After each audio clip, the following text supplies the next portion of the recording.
আজিলৈকে আমি সাহায্য একো পোৱাটো নাইতো নাই যিটো চৰকাৰী 15,000 টকা পইচা পাবলগীয়া আছিলে সেইটোতো আজিলৈকে আমি একো খা খবৰ পোৱা নাই। আমি গাঁওবুঢ়াক গৈ কাগজ দিলোঁগৈ, গাঁওবুঢ়াই কাগজখিনি ৰাখিলে, কিন্তু তেওঁ ক'লে চাৰ্কুল অফিচত দিমগৈ বুলি। তাৰপিছত আজি আকৌ আমি খবৰ কৰিবলৈ যোৱাত তেওঁ ক'লে যে চাৰ্কুল অফিচত মই দিবলৈ গৈছিলোঁ, হয় দিবলৈ গৈছিলোঁ, কিন্তু কাগজখিনি আমাৰ নাৰাখিলে। কাগজখিনি নাৰাখিলে তেওঁলোকে উভতাই পঠিয়ালে যে আপোনালোকৰ দুজন শিক্ষক যাব কিবা ছাৰ্ভে কৰিবলৈ, যদি ছাৰ্ভে কৰিব যায় তেতিয়া পইচা পাব, নহ'লে আপোনালোকে নাপায়। সেইটোতো কোনো কথা নহয়। আমাৰবিলাকৰ ঘৰত পানী সোমাইছে, পানী সোমাই বহুতো বস্তু লোকচান হৈছে, সেইখিনিতো আমি একো পোৱাটো নাইতো নায়েই। এই 15,000 পইচাটোতো আমি পাব লাগে। তাকে আমি চৰকাৰক অলপ সাহায্য কৰিবৰ কাৰণে অনুৰোধ জনাইছোঁ।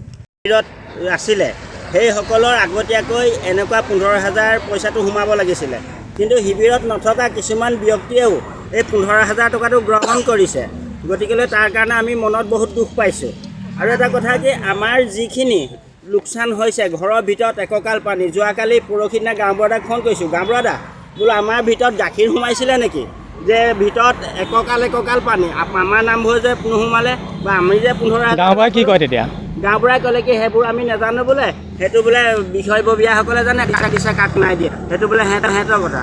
কিন্তু এবাৰ দুবাৰ নহয় 4বাৰকৈ কাগজ দিয়া হৈছে। যোৱাকালিও চাৰ্কুল অফিচত কাগজ দি আহিছে, সেই তথাপিতো পোৱা নাই। ইয়াৰ লগতে মই আৰু এটা কথা কওঁ, আমাৰ মানুহগৰাকীয়ে এটা আঁচনি আজিলৈকে গ্ৰহণ কৰিব পৰা নাই, অৰুণোদয় আঁচনি। তেখেতৰ নাম হৈছে ৰেজিনা বেগম, কিন্তু তেখেতে আজিলৈ অৰুণোদয় 15,000 পইচাটো আজি এমাহ দিনে হৈ গ'ল। আমাৰ ক্ষতিকাৰক যিখিনি হৈছিলে এতিয়ালৈকে আমি সেইটো পইচাটো পোৱা নাই, 15,000 টকাটো।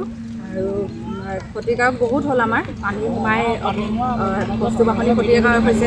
আৰু বিশেষকৈ মোৰ মানুহজনৰ ভৰিখনো ভাঙিলে পানীত।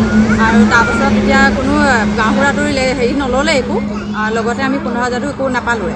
এতিয়া চৰকাৰৰ ওপৰত অনুৰোধ জনাইছোঁ আমি, যাতে আমাক ইয়াৰ ওচৰৰ কোনো মানুহে বৰ্তমানলৈকে পোৱা নাই নেকি আপোনালোকৰ স্থানীয়? আমাৰ এইপাৰৰ মানে কোনো মানুহে পোৱা নাই। আমাৰ এইটোপাৰৰ মানে কোনোৱে পোৱা নাই, আৰু সকলো পাবলগীয়া মানুহে হয় ইয়াত, আৰু পাব লাগিছিলে। যিহেতু আমি এতিয়া নিজে কষ্ট কৰি খোৱা মানুহ, আৰু পানী হৈছে আমি ওলাবও পৰা নাই বাহিৰত। গতিকেলৈ মানে গাঁওবুঢ়াওতো নাহিলেই, আৰু চৰকাৰৰ ওচৰত অনুৰোধ জনাইছোঁ যাতে আমাক অতি সোনকালে 15,000টো দিবলৈ আমি অনুৰোধ জনাইছোঁ। আজি বানপানী হোৱা আপোনাৰ 18 আগষ্টত সোমাইছিলে, ৰাতি 18 তাৰিখে সোমাইছিলে। এতিয়াতো আপোনাৰ 1 মাহ হৈ গ'ল, 1 মাহ দিন হৈ গ'ল অন্তিম কৰা বানপানী হোৱা। মানে কি আমাৰ গাঁওবুঢ়াজন এতিয়ালৈকে এইটো পাৰে যে পানী হৈছে, বাবুল শইকীয়া বুলি কয়, বাবুল আলি, তেওঁ গাঁওবুঢ়াজন যে পানী হৈছে একদিন চাবলৈও নাহিলে আমাৰ ইয়াত, যে সেইটো পাৰে কেনেকৈ আছে মানুহবোৰ, কি হ'ল কি কথা, তেওঁ পানীটো চাব নহাটো নাহিলেই। যোনটো এককালীন সাহায্য পইচা 15,000 টকাটো চৰকাৰে বিতৰণ কৰিছিলে, সেই 15,000 টকা পইচাটো আমাৰ কোনো মানুহে পোৱা নাই। এইটো বাৰু মানুহ কোনেও পোৱা নাই। তেওঁ এতিয়ালৈকে আমাক একো কোৱাই নাই। আমি কাগজ দিলোঁ, কিন্তু কাগজখিনি তেওঁ বৰ্তমানলৈকে চাৰ্কুল অফিচত দি আকৌ বোলে কিবা ৰিটাৰ্ণ ঘূৰাই দিয়া বুলিহে ক'লে হয়। সেইটো কাৰণে মানে কি তেওঁ বৈঠক কৰিবলৈ অহা নাই, এতিয়ালৈকে অহা নাই, তেওঁ অহাই নাই আমাৰ ইয়ালৈ। সেইটো কাৰণে কি আমাৰ পানীটো মানে কি আমাৰো মানে কি যিটো চৰকাৰে এককালীন সাহায্য পইচা দিছে, সেই পইচাটো আমি প্ৰাপ্যটো আমি পাব লাগে। আমাৰো ঘৰত পানী চানী সোমাইছে না, আমাৰো দিগদাৰ হৈছে। সেই পইচাটো চৰকাৰে দিয়া পইচা, এইটো তেওঁ কোনো গাঁওবুঢ়া গাফিলতি নহয়, কোনো হেৰি নাই। সেইটো কাৰণে যেন আমি পইচাটো পাব লাগে। সেইটো কাৰণে আমি কি গাঁওবুঢ়াই গাফিলতি কৰিছে না কোনে তদন্ত কৰিছে আপোনাৰ, সেই কথাটোৰ কাৰণে আমাক মানে হেৰিটো লাগে, বিচাৰটো, তেতিয়া আমি মানে ক'ব পাৰিম বস্তুটো।